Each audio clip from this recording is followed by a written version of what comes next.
학교 교육 과정에서 진화론만 배웠던 우리가 성경을 만나면 많은 혼란을 가져오고 마치 성경을 신화로만 생각합니다. 과학적 근거로 성경을 풀어보는 시각도 필요하다고 봅니다. 오늘 이 시간은 우리가 알고 있는 진화론이 잘못되었다는 것과 왜 창조론이 맞는지 객관적인 근거로 바라보겠습니다. 창세기 1장 1장을 오늘날 다양한 나라 사람들이 자기 나라 말로 번역해서 믿고 있습니다. 하나님을 본 사람이 아무도 없습니다. 세상이 창조된 걸 본 사람도 아무도 없습니다. 눈으로 확인할 수 없으니까 못 믿겠다고 말할 수도 있을 겁니다. 진화론에 의하면 공룡은 중생대, 인간은 신생대, 우리는 이렇게 배웠고 그렇게 알고 있습니다.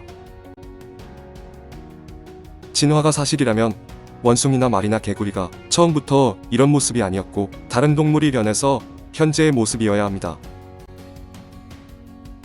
박쥐가 진화로 생겨난 동물이라면 그 조상이 처음부터 박쥐가 아니었어야 합니다. 박쥐는 날개도 가지고 있으면서 새끼에게 젖을 먹여 키우니까 설명이 복잡합니다. 도마뱀이 새 종류로 변했다가 새끼에게 젖을 먹이려고 애쓰든지 아니면 일단 쥐 종류로 변했다가 절벽으로 자꾸 뛰어내리든지 해야 됩니다. 아무래도 쥐 종류로 변하였을 가능성이 높다고 보고 있는데 도대체 쥐가 점점 진화되어서 박쥐까지 변한 거라면 구체적으로 어떤 과정을 겪어야 하는지를 그림으로 그려봤습니다. 보통 진화하는데 아주 오랜 세월 걸려서 조금씩 환경에 적응하다 보면 진화를 일으킨다고 합니다. 쥐에서 박쥐로 변하여 갈 때까지 겪어야 되는 무수히 많은 중간 단계를 겪어야 한다는 것이 정답입니다. 그런데 5천만 년 전에 살았다는 박쥐나 지금의 박쥐나 골격 구조나 모양이 바뀐 게 없습니다. 무수히 많은 중간 단계가 있어야 되고 무수히 많은 개체수가 그때그때 살고 있었어야 하는데 그러한 증거들이 전 세계 박물관을 전부 뒤져봐도 없는데 이것이 사실입니다. 마지막 형태의 화석들이 발견되는데 연결고리 화석들이 전혀 발견되지 않았습니다. 진화가 일어났다면 연결고리 화석들이 무수히 많이 있어야 하는데 지금까지 발견한 것이 없습니다.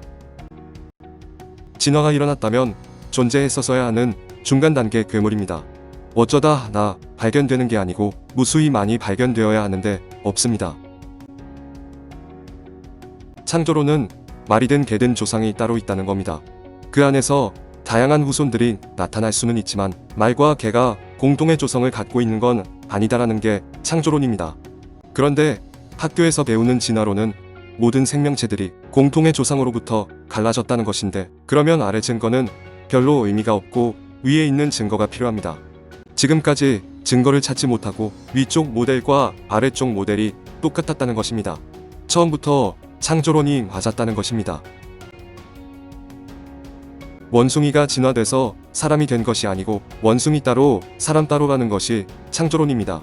동물들 중에 가장 사람을 닮은 존재가 원숭이긴 하지만 원숭이와 사람 사이에는 너무나 큰 차이가 있습니다. 원숭이와 사람을 서로 가깝게 하여도 원숭이와 사람은 다릅니다. 하나님께서 처음부터 구별해서 따로 만드셨다는 겁니다. 학교에서 진화론을 배우는데 원숭이를 닮은 존재였는데 많이 우아해졌다라고 배웁니다. 그런데 성경의 창조가 옳다면 창조자 신을 닮은 존재였는데 많이 망가진 겁니다. 인간의 가치가 원래 무엇이었는지 아는 겁니다. 학교에서 진화론을 배우면 사람의 가치가 원래 분자 덩어리였다는 겁니다. 사람의 존재를 분자 덩어리로 본다면 사람을 죽여도 원래 상태로 되돌려 놓는 것이지 궁극적으로 죄가 될 이유가 없습니다. 성경의 창조가 옳다면 사람을 죽이는 것은 신에게 죄를 짓는 겁니다. 절대자에게 죄를 짓는 것입니다. 지금 학교에서는 진화론만 가르치는데 진화론이라는 것의 철학적 뿌리는 생명이 근본적으로 귀한 것이 아니라는 겁니다. 진화론의 가장 근본적인 문제는 직접적인 증거가 없다는 것이고 연속적인 중간 단계 화석이 없다는 것입니다. 중간 단계 화석이라고 주장하는 것이 있습니다. 그 대표적인 것이 시조새라는 겁니다. 시조새 화석 때문에 많은 사람들이 자연스럽게 진화를 믿게 되었습니다. 왜냐하면 새의 화석이 발견됐었는데 날개 끝에 발톱이 있고 후리에 이빨이 있고 꼬리 깃털에 뼈가 있으니까 진화를 믿을 수밖에 없었다는 겁니다. 도마뱀의 특징이 남아있는 거다, 이렇게 해석한 것입니다. 도마뱀이 절벽에서 뛰며 푸드덕푸드덕 하면서 시조새를 거쳐서 새로 진화해갔다고 설명하니까 진짜 그런 것 같습니다. 증거도 발견되었고 말입니다. 그런데 그것이 속으신 겁니다.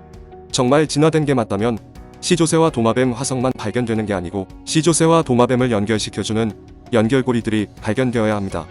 그동안 과학자들이 발견한 것은 시조새 화석 파편 몇 개뿐입니다. 연결고리가 없다는 것은 도마뱀 따로 시조새 따로라는 것입니다. 결론은 저런 특징을 가진 멸종된 새라는 것입니다. 중간 연결고리 증거에 대해서는 하나도 직접 확인하지 못하였으면서 진화되어 왔다고 믿도록 학교에서 믿음을 강요당한 겁니다. 성경 창세기 1장 24절과 25절을 보면 하나님이 종류대로 따로 만드셨다고 되어 있습니다. 과학적으로 확인해봐도 종류대로 맞고 성경의 기록도 종류대로가 맞습니다. 객관적으로 냉정하게 과학적인 증거로 확인해봐도 종류대로가 옳다는 것이 밝혀졌다는 겁니다. 생명체와 생명체가 아닌 것을 비교해보면 특징이 있습니다. 화면 왼쪽 그림은 바늘 뒤에다가 실을 끼워 넣은 것을 현미경으로 확대해서 본 것입니다. 인간이 만든 작품이 이렇게 투박한데 생명체는 다릅니다. 오른쪽 사진은 곤충을 현미경으로 확대한 사진인데 너무나 정교하고 섬세합니다. 기본적으로 바늘하고는 품질이 다릅니다. 모기를 확대해서 자세하게 본 것입니다. 왼쪽 중간 사진이 모기 머리 부분을 확대한 것인데 기가 막힙니다. 왼쪽 아래 사진은 눈을 확대한 것인데 매우 정교합니다. 오른쪽 중간 사진은 침을 확대한 것인데 너무나 정교하지 않습니까? 모기조차도 자세히 관찰해보면 너무나도 정교하고 섬세합니다. 생명체가 얼마나 정교한지 잠깐 보셨는데 기가 막히지 않습니까? 건물은 누군가가 만들었습니다. 그렇다면 잠자리도 누군가가 만들었어야 합니다. 저절로 자연적으로 만들어졌다고 하는 것이 진화론이고 성경 기록에 나와 있는 것처럼 하나님이 만들었다는 것이 창조론입니다. 성경 기록이 옳다면 하나님이 만드신 겁니다. 비행기 날개에 있는 제트 엔진입니다. 제트 엔진에 들어가는 부품 숫자가 100만 개가 넘습니다. 마찬가지로 빌딩 내부 구조 설계하려면 복잡한 건 말할 것도 없습니다. 비행기 제트 엔진과 빌딩의 설계도가 있어야만 합니다. 설계도가 없으면 만들 수 없고 설계도를 만드는 사람은 아무나 하는 게 아니고 똑똑한 전문가가 합니다. 제트 엔진과 빌딩에 설계도가 있는 것처럼 생명체에는 설계도가 있고 사람에게도 설계도가 있습니다. 너무 작아서 몰랐는데 이제 그것들이 밝혀졌습니다.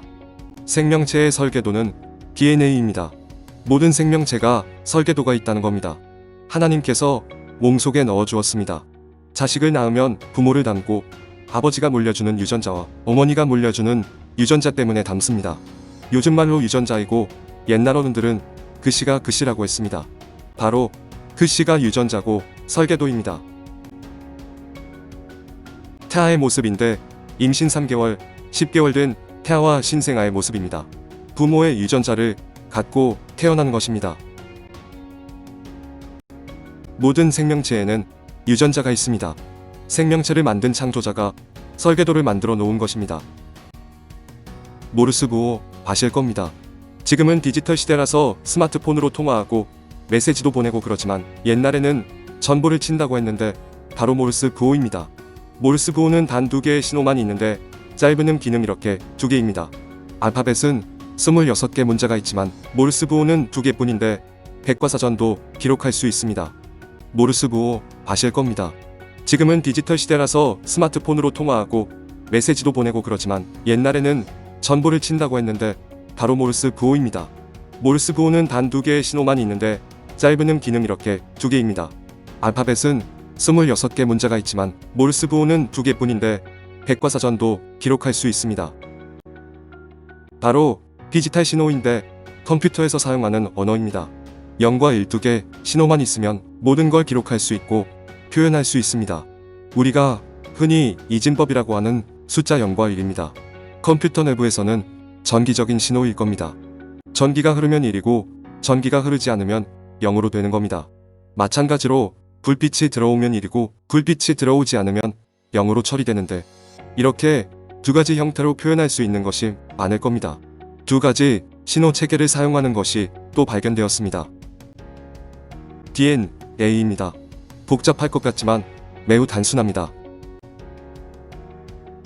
AT라는 결합과 TC라는 결합, 두 가지밖에 없습니다. 복사를 위해서 두 가지를 묶어 놨을 뿐이지 결국 두 종류 결합뿐입니다. 원리가 똑같은데 차이가 있습니다. 모르스 부호는 인간이 개발한 거고 컴퓨터 디지털 이진 부호도 인간이 개발한 건데 생명체 속에 있는 DNA 유전자 부호는 인간이 개발한 게 아닙니다. 기술의 진보로 발견한 것일 뿐입니다. 생명체 속에 담겨 있는 유전암호를 누군가 뛰어난 지혜와 능력을 가진 분이 설계하고 기록하고 만든 것이다 라고 인정하는 것이 창조론입니다. 오랜 세월 동안 저절로 생겨날 수도 있을 것이다 라고 주장하는 것이 진화론입니다. 바늘 끝 또는 핀 끝을 전자현미경으로 확대한 대장균 박테리아입니다. 작은 대장균도 설계도가 있습니다. 유전 정보를 담고 있는 노란 실 같은 것으로 염색사라고 합니다. 염색사 안에 바로 유전암호가 들어 있습니다. 대장균 설계도를 A4 용지에 적는다면 1000매 분량 정도일 겁니다. 대장균 한 마리 설계도의 양입니다. 알파벳 하나만 틀려도 B형 대장균이 만들어질 겁니다. 즉, 완벽한 기록이 담겨 있다는 뜻입니다. 완벽한 기록일수록 뛰어난 지혜와 능력이 필요합니다. 이렇게 엄청나고 정교한 설계도가 저절로 생겼다고 이야기하는 것은 분명히 잘못된 생각입니다. 우리 인간과 비교할 수 없는 뛰어난 지혜와 능력을 가진 존재가 정교하게 설계하고 만든 거다라고 생각하는 것이 오히려 상식적인 겁니다. 대장균보다 더 놀라운 존재가 인간입니다. 손가락에 네모나게 붙어 있는 것이 반도체 칩입니다.